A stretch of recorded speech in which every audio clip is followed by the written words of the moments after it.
All right, y'all, what's up? So this is the first credit card company that has given me a non-secured credit card.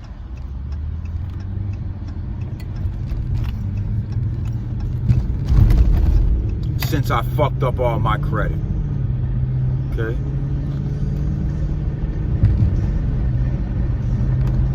So they've given me a $750 credit line. Okay? So in the first 6 months, if you make a payment, if you make all your payments on time, then they up your credit limit to a higher limit. That is the goal with credit cards, you guys, is to have high credit limits and don't really use them. Okay? Now, once you start getting all these high credit limits, then you go and apply for another credit card through another company. Even though at the end of the day, you will find out that they're all really the same motherfucker. It's crazy, man. So what I started off with, you guys, was the Self app, secured credit card, and the secured loan. The secured loan is what they give you first. They give you the secured credit card after making 3 months of your payments on time.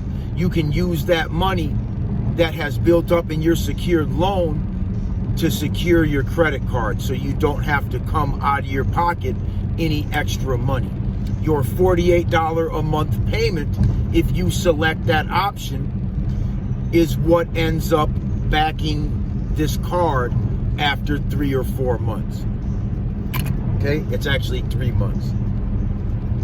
Then I have the Chime secured credit card. Okay, you guys need to understand how these things work because they can be kind of confusing. Okay, we'll get to that later.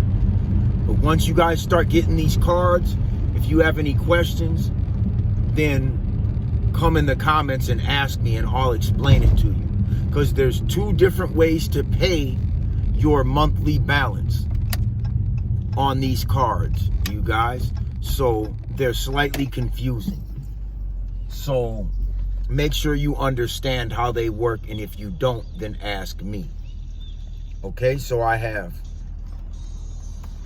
3 secured credit cards, 1 car loan, I have 2 secured credit cards and 1 unsecured. Okay, then I have a car loan, then I have my secured loan, and then I'm an authorized user on somebody else's credit card where I have a card with my name on it through their account that I do not use. I don't even possess the card. I gave it to them. So I have 6 things building my credit back up when I defaulted 17 or 18 accounts. Just said, fuck it, I'm not paying them anymore. That was back in about 2018. The middle of 2018 is when I let my credit go because it was just outlandish. I had like $3,000 in minimum payments every month. And that was nothing coming off of the principal balance. That was all in interest. So you can get in a lot of trouble with these cards, you guys, if you try to live off of them, which you can do, but you'll end up getting defaulted and it's going to take you like 6 months to a year or 2 or more to build up positive credit again after doing this. But you can run up these outlandish bills, not pay them, and let them go into default, but you will get sued. Things will happen over time, you guys, that can be detrimental to you as far as garnishment and levies. That shit can actually hurt you big time. So you need to know how to fight those also if you ever end up in that scenario. But But the worst thing you can do is just keep paying the interest for years and years and years and never knock the principal balance down. You're better off just defaulting those accounts if you can't pay them. So it's never going to be a cookie cutter situation. Everybody's situation is going to be different. So I can't just judge one person's situation and say what they should do in a certain scenario. I need to know all of everything they got going on their credit portfolio before I can really tell them what their smart move would be. Okay? So just know that, you guys, that these credit card companies are extremely predatory and they're not your fucking friends. They want you to run up a balance, not be able to pay it, default the account so they can still get paid, and your credit goes to shit, and now you can't really get nothing without paying for it with all the money up front, which is hard to attain certain assets by just paying for them flat out. Like, that's not how life works, you guys. You know, that's how people think it works, and they learn the hard way, like, damn, like, this shit really doesn't work. Like, you can't go and bring $50,000 or $60,000 cash into somewhere and go buy a vehicle.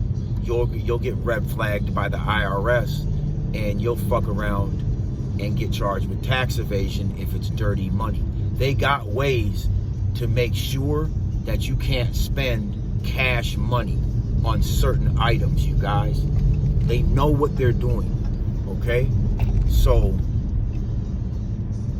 I would take a good credit score with a strong credit portfolio, probably over $1 million cash. That's how detrimental credit is, you guys. Like, cash means nothing. It really doesn't. You know what I'm saying? If it's dirty, if you've just been saving up cash, and you still might want to be careful spending it in lump sums, because then they'll make you prove all that shit eventually. So when you get shit on credit, they can't be like, where'd you get that money? Because you're making small payments. Okay? So they can't question you and be like, damn, you got this, this, and this, and this. You know, it makes it a lot harder for them to say certain shit. You know what I'm saying? So, and they really can't take those assets unless it's a house or a car. They can't repo your shit. Once you got it, it's yours. You know, aside from houses and cars and maybe a few other things, but other items, they don't really have a right to take those back, you guys. So even if you don't pay for them, it's the difference between robbing somebody with a gun, or robbing a bank with a gun, or robbing them with a pen. You're gonna go to jail for a long time when you rob them with a gun. When you rob them with a pen, there is no criminal penalties for that, you guys. So you gotta understand that if you're gonna go fucking shit up and robbing and stealing shit and doing all that, you're better off to do it on a white collar level and just go rob the world banking system in your own name before you go and try and rob these motherfuckers with a gun. You know? And my advice is, don't rob them. Just work with them. They'll work with you. You know, that's only like in the worst case scenario that you just say fuck it and stop paying these people. It's not what you want to be doing, because then they're going to stop fucking with you for a certain amount of time, but they'll always know that you're still a valuable asset, even if you don't pay your bill. You know, but you just have to work up them trusting you again with a certain amount of money, because they're not going to be trusting me with thousands right away. I have to fuck around and work my way back up that credit limit You know what I'm saying? Because 750, it ain't shit. You know what I'm saying, you guys? So know that. You know, that's far from